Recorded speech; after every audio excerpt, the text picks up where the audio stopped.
Bonjour à tous, bienvenue sur Stator. Une petite vidéo aujourd'hui pour la découverte d'une voiture en statique.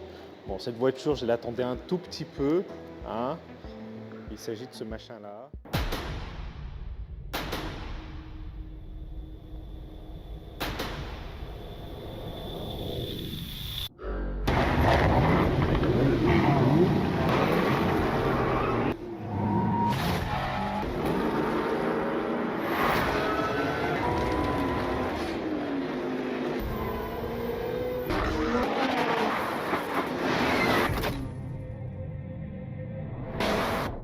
Oui, c'est juste un EV6, oui. On reconnaît, hein, c'est un EV6 ni plus ni moins, avec ses poignées rétractables. Bon, il y a juste un petit logo en plus, juste ici. Mais bon, je vais vous faire un petit tour de la voiture, pas un petit tour dans la voiture aujourd'hui, parce que pour l'instant, on ne peut pas encore l'essayer. Mais dès qu'on le pourra, soyez convaincus que je serai le premier à courir pour en prendre le volant. Euh, donc je vais juste vous faire un petit topo sur les petites différences qu'il y a par rapport à la version qu'on avait essayée. Nous, on avait essayé une version GT Line qui était, à l'époque en tout cas, la version la plus haute qui était à disposition. Avec cette Kia V6 GT, il y a quelques petites différences qui vont vous permettre de la reconnaître. Donc évidemment, le petit badge qui est là, où il n'y a pas le line juste en dessous, il y a juste GT. On va avoir aussi ces feux, donc les anti-brouillard arrière qui sont verticaux. Sur la GT Line, ils étaient horizontaux. Et le dessin du bouclier en bas était aussi redessiné. Donc ça, c'est vraiment pas mal. Sur le latéral, le plus évident, les étriers de frein jaune-vert qui sont très très flashy, qui sont très visibles, mais aussi la jante qui est complètement différente de la version GT Line. On est ici sur du 21 pouces, en GT Line on était sur 20 pouces. Là pareil, sur toute la partie basse de la jupe, on est en noir laqué, ce qui n'était pas le cas de la GT Line. Sur la partie avant maintenant, on va avoir au niveau du Tiger Nose ici des dessins qui sont très différents de ce qu'on va avoir sur la GT Line, et pareil sur la partie basse. Donc en fait sur les versions de base, donc la Water et la R, vous allez avoir une grille avec des barres verticales tout bêtement.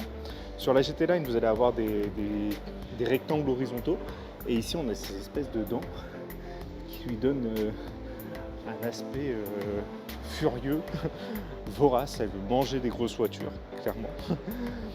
Pareil ici, sur cette partie-là, on va avoir cet élément-là qui est vertical alors qu'il est horizontal sur les GT Line, comme pour l'arrière. À part ça, sur la partie extérieure, elle conserve quand même beaucoup le dessin de l'EV6 classique. Si vous avez vraiment l'œil, vous allez le noter, mais elle fait 5 mm de moins en hauteur. Elle fait, de mémoire, c'est 1m54,5. Donc c'est peanut, ça ne se voit quasiment pas, mais ça permet aussi d'améliorer un petit peu l'aérodynamisme. Un petit point à noter, les sièges sont manuels maintenant, parce que ce sont des sièges baquets. On a affaire à une voiture de sport. On n'est plus dans une voiture classique, on est dans une voiture de sport. Et sincèrement, ça se ressent au volant, hein. Le maintien, c'est vraiment complètement différent de ce qu'on avait sur la version GT Line et de ce que j'ai moi sur ma version de base, entre guillemets, sur la version Water. Hop. Mais à part ça, je ne suis pas perdu dans cette V6 GT.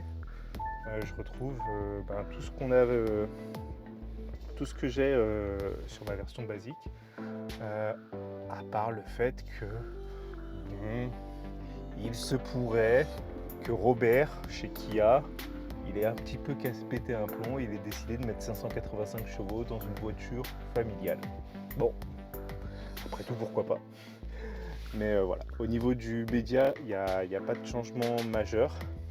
La vraie grosse différence, déjà, c'est le siège dans lequel je suis assis, mais aussi ce petit bouton-là qui va vous permettre de passer en mode GT. Et là, vous déployez toute la puissance disponible dans le véhicule. Il y a aussi un mode drift, sur cette voiture parce que c'est hyper intéressant dans les plaines d'avoir un mode drift, je pense. En tout cas, on a hâte d'en prendre le volant. Hop, je vous montre un petit peu sur l'arrière. Donc sur l'arrière, on retrouve un petit peu le dessin des sièges à l'avant avec ces surpiqûres vert-jaune un peu qui lui donnent vraiment un aspect très sportif.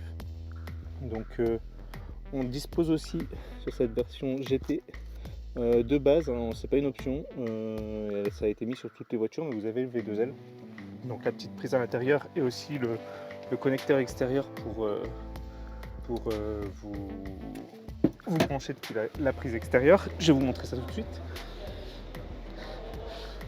Donc comme sur la version GT Line, on a un coffre électrique qui va s'ouvrir quand vous allez approcher. Là ça ne marche pas parce que la voiture n'est pas verrouillée, mais vous n'avez pas de kick sensor, mais dès que vous approchez de la voiture, ça va s'ouvrir. On a une trappe à ski nautique. Voilà, je ne vais pas pouvoir l'ouvrir puisqu'il y a la coudoir devant. Et comme je vous le disais, donc ici, c'est le connecteur V2L. On vous l'avait montré sur la vidéo de la GT Line. Donc clairement, on n'est pas perdu sur cette voiture. Et moi finalement, c'est ce que j'aime, c'est qu'ils aient mis toute cette puissance et toute cette décadence de chiffres dans une voiture qui est normale entre guillemets.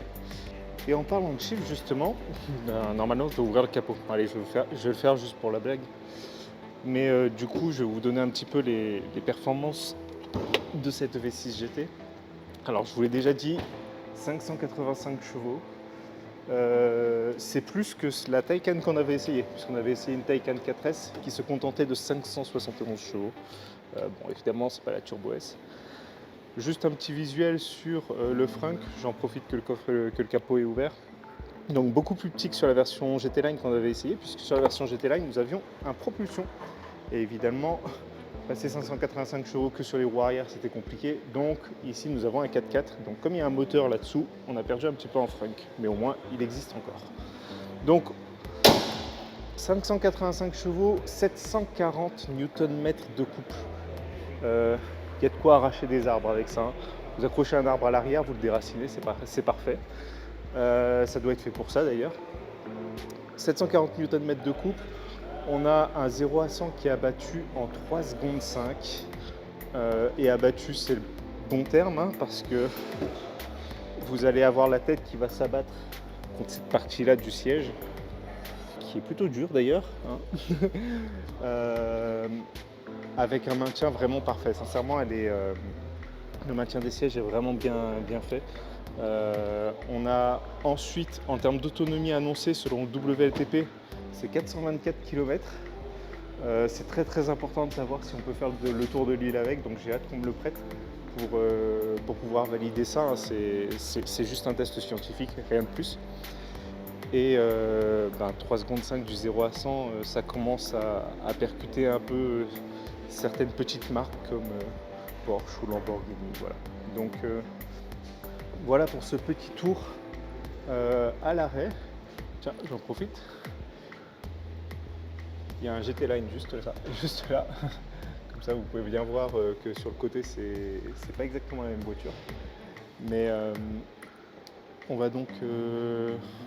Je vais donc conclure cette vidéo-là en vous disant de vous abonner, comme d'habitude, en espérant qu'on pourra bientôt prendre le volant de ce petit monstre, parce que j'ai hâte de le tester. Et n'hésitez pas à venir découvrir. Tiens, j'ai pas parlé du tarif, il n'est pas affiché. Mais j'ai des sources qui nous disent qu'on est en dessous de 80 000 € pour une voiture de ce gabarit et avec ces puissances-là, c'est juste énorme en fait. Plus qu'à trouver 80 000 € sous une pierre. Bon, abonnez-vous. À plus tard les électriques.